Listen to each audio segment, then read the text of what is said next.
Testing 1, 2, 3. What level's it in on? See, that to me, that's the too. Pullman Bar and Lounge. Bantu. But if it's ruined with what's in it, all I'm saying, you've got quite a clear voice. I have. Do you speak with any depth in your voice? I can't Yes, I remember. do. You talking about? No, because I did something similar with Richard Riappoint. It sounded like he was whispering and I was. Nah, that's you're just throwing something in there then, just because you've actually brought up that his voice is not as distinctive as ours. That's basically what you said. Oh, really? Yeah. So we're here. I can't understand what he's saying. You can't understand. I can't understand what he's saying. The thing is, with John, Can't hear he's him. always eating food. See, he's hear him. managed. So how many extra calories is that on the food that you're supposed to be having? He's having. It's cool because I've got another meal today, and this was going to be my my 8 o'clock meal. Right, Chris. He's doing food prep. Yeah. He's going, oh, I'm on this strict diet, food prep, yeah? I swear to God, I've not seen a meal out of his hands yet, and from this morning, he's walking around, I thought, how much of that do you eat? Listen, and they're not cheap. I'll tell you, you're not cheap, and I'm getting food sweats. At night time, I'm like, I find out, I'm like, yo, this is too much food. Nah, man, you And it's can't. good for your cholesterol. Huh? Yeah, what are you trying to say? You can't, I've seen you eat at least. 7 What times. time is it now? What time is it now? Right, it's 3:45. Well, so I saw you from about, 12 o'clock? 3:45, 3 hours, 45 minutes, and I've seen him eat at least 6 meals, at least. Yeah. Proper food prep meals. I think you're only meant to have 1 or 2 a day. I've got a freezer in my car. I brought the freezer. And there's only 1 meal left. Oh, Then I've got to last him till Sunday. that was a week's supply. Why are you having? Sorry, October Red Boxing. Here with Spencer Oliver and Johnny Nelson. We thought we'd try something different. I really hope the sound plays out. I'm going to hold the mic because I get twitchy about the sound. Nervous. We are in the lovely Pullman Hotel Pullman. in Liverpool. Yeah. And we're going to discuss boxing. So, before we do that, why are you doing meal prep? I'm on a mission. 12 weeks time, I'm going to do a front page spread. Budgie smugglers. Yellow. Have you seen that film White Chicks where Terrell's stood on the beach saying, You do, "Hey, white chick, Matt, have you that's heard going to be this? me." Have you heard this? 12 weeks. Trust me. Watch. 12-week diet plan. What he's got planned. He's doing front page spread. Front page Budgie spread. smugglers. Budgie smugglers. Yellow. I'm like stood there. I'm going to grease up. Slap it up. Sorry, kids. Do you know what? Some things you can't unsee, and I'm just like, you know what I mean? Wow. That's me. Just a bit of fun. We're going to go on to Dubai later. Not Dubai, Jeddah. Can I have a chip? Yeah, help yourself. In fact, I might as well just put this food in the middle, since I'm feeding everyone. You ain't feeding me. No, it's all right. You've already ordered the exact same salad that I've had on top of your 17 meal preps. Let's talk about this weekend's card. And I'm going to go over to you, Johnny. Fight of the night. Which one and why? I'm stuck between two because I think one is Natasha. Yep. Because Natasha could have chosen to box next week in London on a big show, old lady show, and but she chose to fight here in Liverpool for a unification fight, which is not an easy fight to have, but she's giving something back to her fans. So massive respect to her for doing that. But I think it's going to be a good fight, and it's not a done deal. And then of course, Dan. I think that is going to be a mad fight. And I kept saying the styles of fighters. You've got one guy that's short. He models himself on Marvin Hagler. You've got one guy that's long, 6 foot, 6'8", whatever he is, 6 foot 20 something. Yeah, 6 Right? To make light heavyweight. So you've got one guy that looks like Thomas Hearns. Now, for one to win and one to lose, Dan has got to put it on him. He's got to draw this man to a fight, and so he's got to make Pettis fight like a little man, and Pettis is going to keep him long, try and drop the obvious shot. He's bringing the uppercuts up, but he can't give him that space. So that to me is going to be a wicked fight. It's going to be a bang-on fight. I think it's a stealer, but Spen? Yeah, I think that Shakram Peters and Dan Aziz is fight of the night, definitely. Stylistically, like Johnny said, I think you got like a repeat of like a Hagler Hearns type stylistically, but Peters is tough and he's hard to break down. He's a tough guy, 6'6", 12 stone 7. How does he make that, by the way? Because he don't look dry. No, He looks how he looks anyway. He doesn't look dry, so. Yeah, he's hard to beat, but I think that Aziz has got something a little bit special. He's good at cutting down space, closing the gap, working the body, and the way that he done the way against Jose Burton, the way that he broke him, broke him down. Last performance, he probably performed under par. Yeah. But I think this one, after step in, he knows he's got to step it up, and so don't judge him on his latter performance. I agree. But I do think there's a lot more to him. Fit, conscientious. He's got a good work ethic. But it'll be a good fight all the way around. I'll tell you what, you got to respect Natasha Jonas as well. Like Johnny said, I know she wanted to fight in front of her home crowd, but but Patricia Burgle she can fight, man. Do you know she actually beat? Hannah Rankin? No, she actually beat Lauren Price as an amateur. She beat Lauren Price as an amateur. Because you come up with shit I can use on Sky, and I think Nelson's been doing some right homework. Tell me something else. Exactly. So she was a top amateur. She beat Lauren Price as an amateur. So she has that pedigree. It's not like she just turned pro and come out of nowhere and she's this girl that's 15-0, 3 KOs.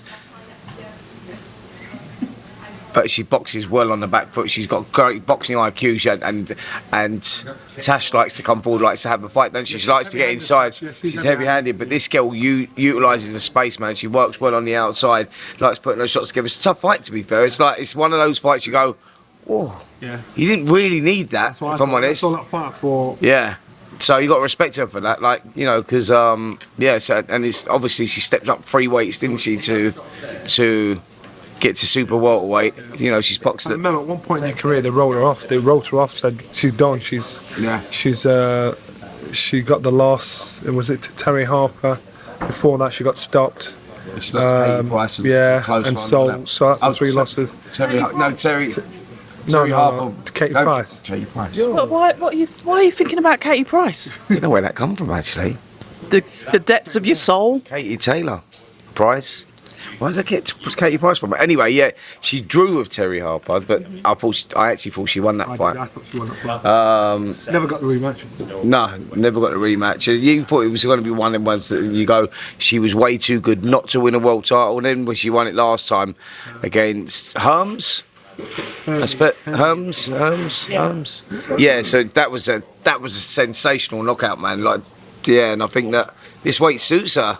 If I'm honest, I think she's good at this weight. Opportunity was there. Joe Gallagher says she could still drop down another couple of weights, but I think this weight sort of suits her. This is a good fight, but the other girl, Burgle, she's a big girl as well, like size, tall, rangy. It's going to be a tough fight. Tough fight. Do you know why because I did ask Tash about the Hannah Rankin fight. How comes that fell through? It's not fallen through. It just not happened yet. That's all. Just not happened yet. So I know there's still talk of it happening. I know it will fight. Unification, wasn't it? They wanted the WBC belt as well. Right. Okay. Burgle has got the WBC belt, so. I mean, it's a better fight on paper. Yeah, and you get that green and gold strap. That's like everyone wants that green and gold strap. That's the biggest prize in boxing. So I think that opportunity come around. She's looked at it and they obviously fancy it. But like I say, that you know, the girl has got history. She's not just come out of nowhere and picked up one of these titles. She's boxed and beat some good people, amateur and pro. So yeah, it's gonna be a tough fight. Liam Smith then. Liam Beefy Smith is sort of stuff on that and all. He's good stuff. Well, talk to me about that. You know, his opponent, was he the one that did press ups in the ring after he won? It wasn't him, was it? They boxed against Sam. He beat Sam Eggleston. Came over at 2 weeks' notice. Yeah. Beat Sam. I think Sam thought this guy's coming at short notice. Did what most people have done, thinking he's not ready. Boom, got turned over. Knocked Sam Eggleston out. So to make that comparison between Liam's win over Sam and his, you'd be fooled into doing that. Liam and Hassan, they've sparred together. Liam's had the top side of him. You saw at the weigh-in, Liam said, remember sparring. Hassan didn't even complain, didn't even like deny, didn't even like, he just stepped out of the conversation. Right. My only worry is that I expect Liam to do him. I expect Liam to do him inside about 8-9 rounds. Okay. But if he goes in there thinking, I've got this kid's number, I'll do him every day of the week, that's where you get beaten by a man that shouldn't beat you. So he's got to go in there, respect him, box as though this guy's a world-class fighter, as though he deserves to be there. Then your talent, your class will shine through, and then you'll beat him. So Liam's in a position where he can make this fight harder than it should be. He's familiar with him, and sparring and fighting are two different things. But I think Liam's just too good for him. I think Hassan's 27. He's only lost 2. Liam's 34, lost 3. But he's been at world level, so he knows what it feels like and knows what it takes. I think it's all about opportunity, really, for Hassan. I think he's, he trained with Liam for 12 months or so. He trained under the guidance of Liam's trainer, so they sparred a lot together. But Hassan's always fancied it. I spoke to Liam in the gym, actually. We went to, what's the amateur gym that they use? Rotunda. Oh, yeah. So we went to the Rotunda gym the other day where Liam was, and he was talking about the spars that they had there and all that, and he said, like, he said he's just like, he's nuts. He said he is actually nuts. He went, and he really fancies it. He's always said he fancies it. He said, like, you know, that so when the fight come about, Hassan sees it's a massive opportunity, but they have sparred, and he said, but he you know, it's a dangerous fight because I know that the sparring was very competitive, but Hassan, I think, is always, it's not like they've sparred and Hassan's thought, well, he's better than me. I think he's always thought that he's as good, if not better than Liam. So when you get opportunities like that, like he did against Sam Eggington 2 weeks notice, he's coming. Did you see the shape he was in when he got on the scale? Serious fight, that. High risk, low reward for Liam. With, you know, that Chris Eubank fight looming, and if it's not the Chris Eubank fight, because obviously this situation with Conor Ben, but if it's not Chris Eubank, it could be a world title shot, because Charlo may move up, there may be vacant belts, there's so many moving parts in the super welterweight division.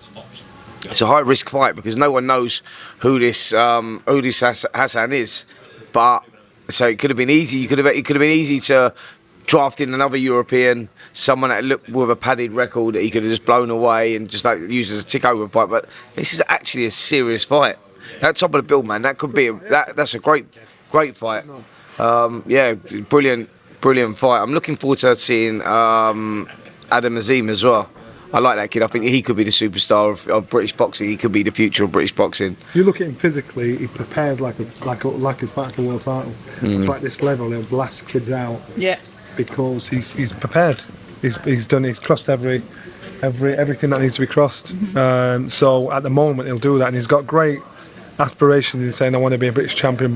Yeah, I'm looking forward to tomorrow. Oh, are you? Anyway, right, yeah, where are we? Dave Chappelle and Chris Rock next door. I'm sure they're supposed to be there. Yeah, supposed to be there. that means they're here. Last night. Are they here? So are they in this house? The O2. No, they're doing it here. Right after, They're doing it in there. I know. I'm saying that I was looking at London. They're going to do it at the O2 after Yeah. After, What day? Sunday. I wonder if they're still. Are they doing 2 nights No, they're here? doing it this Sunday. So where are they now? they're in there. Apparently they take your phones and then put your phones in. Like, Yeah, I know. I've seen Chris Rock before. No way. Yeah, I've seen it. I mean, Yeah. they're- No, The guys went to see it. Oh, okay. These Ambrose and Simon went to see it. Was it good last night? Was it? Did they take your phone? Did they go back and forth like at the same time, or? Yeah, take your time. Is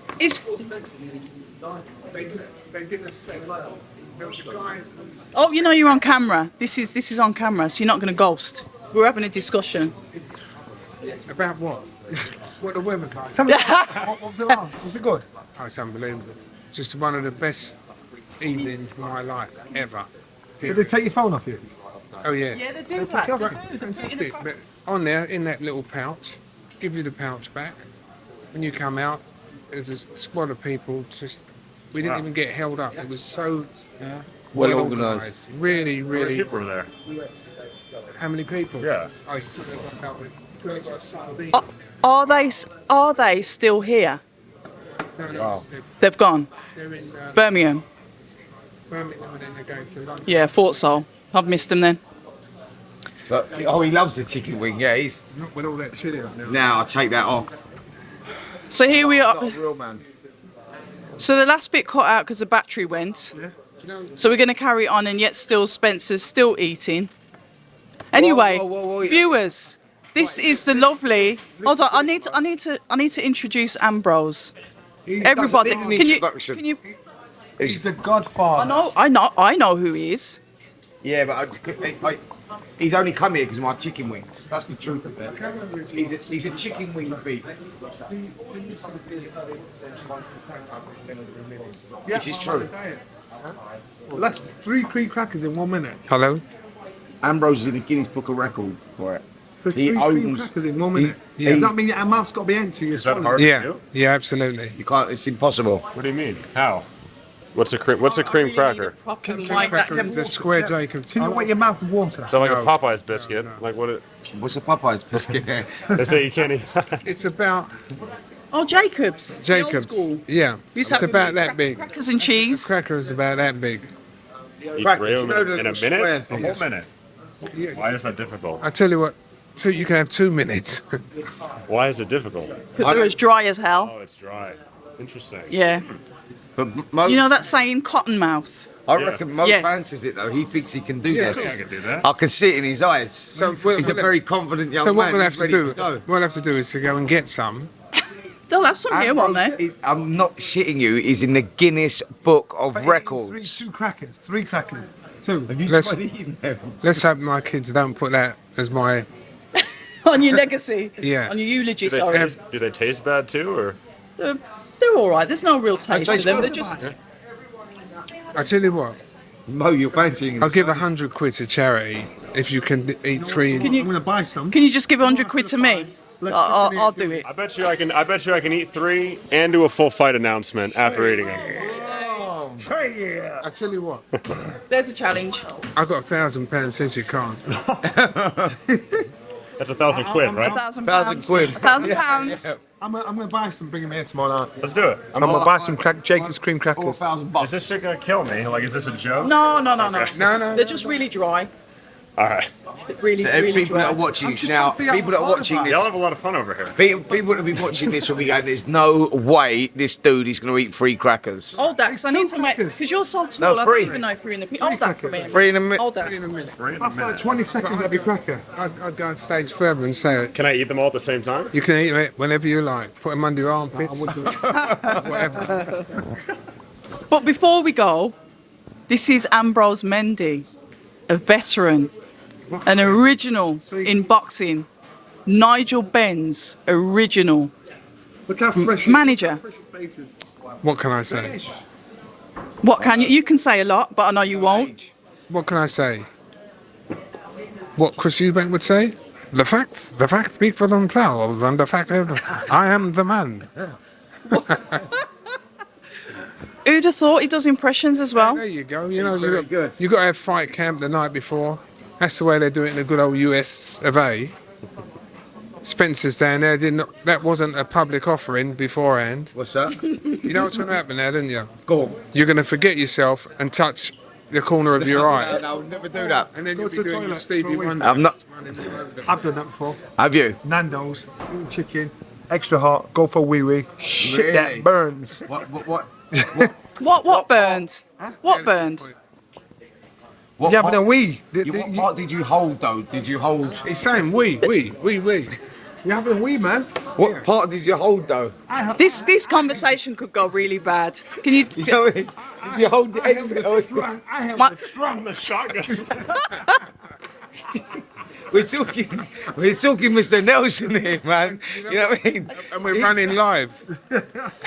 Spence, and we're running live. And you're sober. Yeah, we're live, and I'm sober. No, but I'm also a very honest man. That's why I'm asking the question: what part did you hold? I held the trunk. Oh, The trunk. the trunk. Yeah. Not Thing burnt, man. the bell end or the trunk. Well, this is going left. Go for a wee. Look, You know what I'm was- talking about. We are supposed to be speaking boxing. Well, I do want your opinion on something, actually. I know this cut off when we're speaking about Adam Azim. However, I do want your opinion on the juniors fighting, as you were there for the seniors fighting. I'm talking about Eubank and Ben. What are your thoughts on that? On the outcome. Yeah. Well, conceivably, there's only one outcome. Logic tells you, for a number of reasons, that Eubank holds all the aces. Having said that, if commitment, endeavour, ne'er say die, bigoted attitude can be adopted by Conor, who knows what he can do? Who knows what he can do? I spent enough time around his dad knowing that the impossible was always the target he set to achieve. And from Conor's point of view, he just has to get a road rage on. And if he gets one of them on, there's no telling what to do. But at the same time, anything Conor can do, Chris Jr. can do. It's an even Stevens, but I just think it will defy all logic. Will it? Will they? Will they? Won't they? You just don't know how it's going to pan out, do you? Be honest. No, we don't. Even you. What's your opinion anyway? Like, I'm with you. Eubank is stronger, but he's spiteful as well. He's naturally spiteful. But Conor has some kind of inhuman will inside of him. Yeah. That, like you said, his father. If I was going to war tomorrow, Don't put me on the spot. I'm going to be impartial. No, I have to be impartial. Conor would be standing right next to me. Okay. Chris Jr. is not really. He'd want to negotiate his way round things and be a diplomat and everything else, unless you're seriously irritated. Yeah. You've got to question why this contest is taking place. Why is it taking place? And I think if it's only for money, then the one who needs the money the most is going to take the lead in this. Interesting. Yeah. Crazy. What do you reckon? What do you reckon? Simon, come in. No, you don't Yeah, wanna hear come what on. I have. I like to hear what you've got to say. No, you Simon. This is Simon, who is. We'll do pepper chicken. Yeah, he's put his fingers all over it. This is the lovely Simon, and Simon is a QC. Just one level slightly lower than a judge. This man is extremely. above many judges. Don't worry about it. Is it above many judges? Yes. I stand corrected. Don't worry about it. Oh, That's okay. you could have been a judge though. I could, but I didn't want to. Thank you. I'd rather, to use the term, I'd rather be in the arena than being the umpire. My job is to bowl the batsman out, not to be the umpire. And that's the very distinction between being a judge and being a barrister. So that's what I do. And you're very good at it. I don't know about that. I try my best. It's not for me to say if I'm good or not. But what we were talking about was Conor, Yeah. Ben, Yeah. and Chris Eubank Jr. Ambrose gave his thoughts on it. What are your thoughts on it? I hope they both lose. Yeah. Vanilla ice and Any particular reason why? Yeah, because I think it is a fight that has been purely manufactured at the wrong time from a boxing purist point of view. I understand it from the fighter's point of view, and I understand it for the huge amount of money for which they've been offered to participate, and I get all of that. It's a professional game, but I think it's the right fight at the wrong time, and they are both one fighter who has a lot of promise and has achieved nothing, another fighter who's been around for a long time and has won nothing. And if it weren't for the fact of their surnames, no one would have the slightest interest in the two protagonists. Okay. Thank you very much for that. Did you get the answer you needed? sometimes you get what you need and not what you want. As So- as the Rolling Stones say, you can't always get what you want, but if you try sometime, you just might find you get what you need, or not. But I just think it's one of I'm sorry, but I know that's it's a very controversial view, and but it's one that, as I say, I think look, I'm involved in the business of boxing. I fully understand it. I think there are enough and far too many nonsense fights at the moment. For reasons, as I say, I fully understand the justification for it, and I think this is just a variant on all of that. So as long as no one comes out of it painfully hurt and damaged, and I'm no doubt their bank balances will be swelled as a result of it, that's great. But as a fight, it's a whole load of hullabaloo based not upon the protagonists, but their fathers. And I think that's kind of sad and not a really great reflection on either of them. Because if they didn't have those surnames, would anyone really go and watch it? Answer, no. If you took another 160-pound fighter to fight a 147-pound fighter, the world will throw up his hands and say, what on earth is going on here? But when you've got the son of one famous great fighter versus the son of another famous great fighter, suddenly it's of interest. But that's the interest, I think. And that's why I think it's a great shame. And I think in an ideal world, I think it'd be great if they both lost.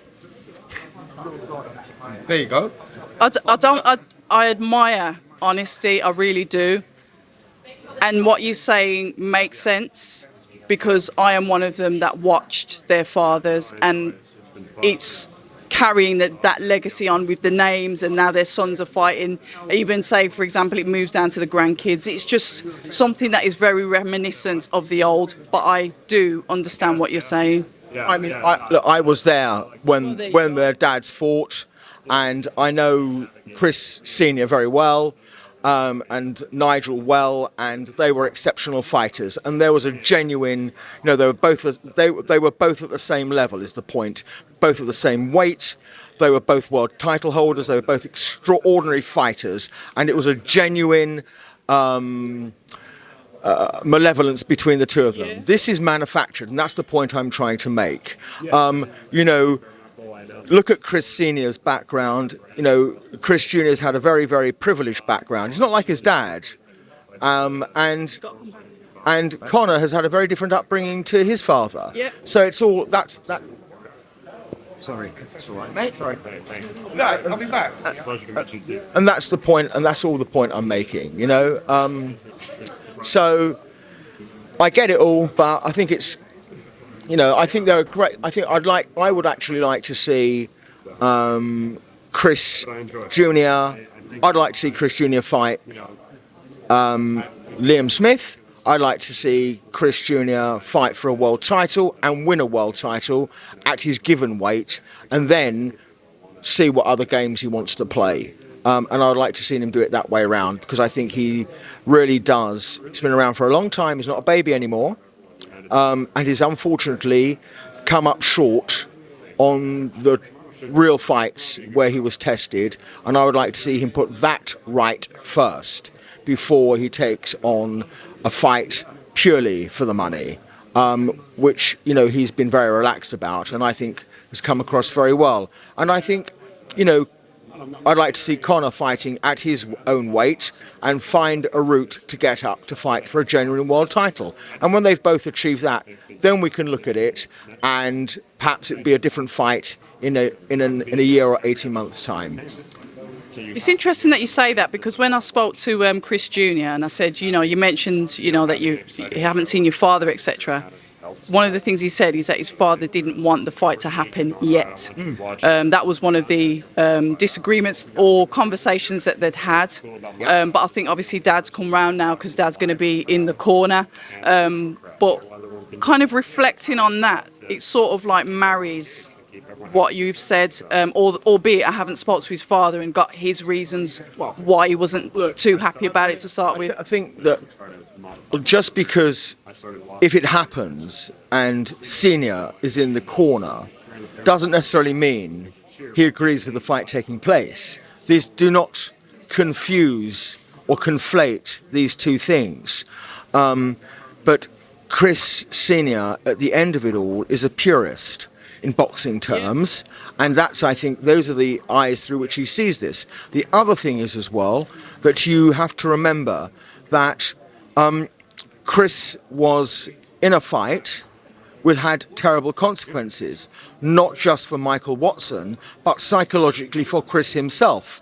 And I know, because I know Chris, he will say that when he then went on to fight thereafter, he lost that vital ingredient to finish a fight. He couldn't do it anymore. And therefore, he understands, I think, the potential of a terrible result on what I'm no doubt believe he thinks could be a mismatch. And I think that may be where he is coming from. Yeah, okay. I'm guessing. I don't want to put words in Chris Senior's mouth. Chris can speak for himself perfectly well, as we all know. But I think that might be an element of where he sits with it all. And I would understand that. And I wouldn't necessarily say, don't conflate him, if he does end up in Chris's corner, necessarily being taken as a signal that he now supports the idea of the fight. I think he will consider his role is to protect his son at all times. And that's a very, very different thing. Doesn't have to agree to it, merely because he's there. You know, we all support our kids in certain ventures, but we might not actually think it's a good idea for them to do it, but we still support them. Because there are So, children. and I think that it might very well fall under that particular category. And I'm guessing that Chris Senior would probably, or would rather Junior, follow the path that I kind of suggested he should. No, just Int- thanks. Interesting. So we started off speaking about boxing. We ended up speaking about boxing, but we had two lovely guests join us, Ambrose and Simon. I think we're going to leave it there for today because I still haven't managed to speak about the actual card in detail. But thank you very much for listening, and this is something new that we thought we'd try. Let us know what you think in the comments below. And to be fair to Simon, he's made some really valid points. October Red Boxing until the next time. Thank you. You didn't quite expect that, did you? No, I liked it. I expect the unexpected. And I like that because it's raw and it's real and it's honest. And that's the only thing that I'd like on my channel. Hi, and thank you for watching October Red Boxing. Like, subscribe, and tap the bell for notifications. You can also find us on Instagram at October Red Boxing and on Twitter, October Red UK. And remember, at October Red, we stay ready.